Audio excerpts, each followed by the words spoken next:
So I hope you have downloaded After Effects. So when you open After Effects, it will look like this one. So you can see you can click in new project or open project. So you can see in this recent project there is a one I have created. So you will not see this if you have opened After Effects for your first time, but if you have used it before, you see the recent project you have saved in this part. So I'm going to click on this new project to start a new project.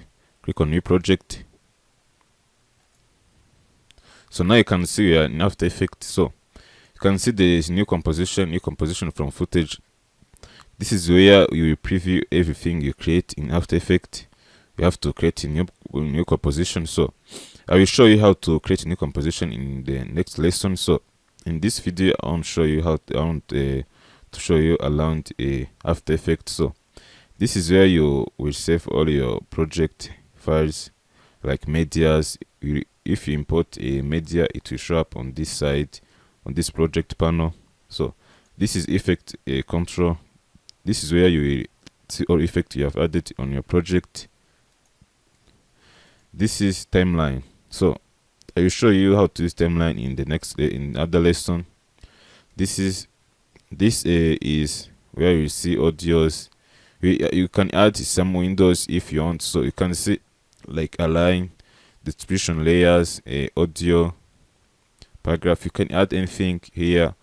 If you come on this window and continue adding, let's add brushes. You can see if you come on this window, you can add many things. Like you can see we have added even learn. You have to come on this window and add many things as you want. So we continue to explore when we create some awesome motion graphics. You continue to see like effect on preset. So this is the toolbar. This is where you can find all the pen tool, text tool, shapes, different shapes, these cameras, rotation, selection tool. So we found all the tools here. So I see in the next lesson.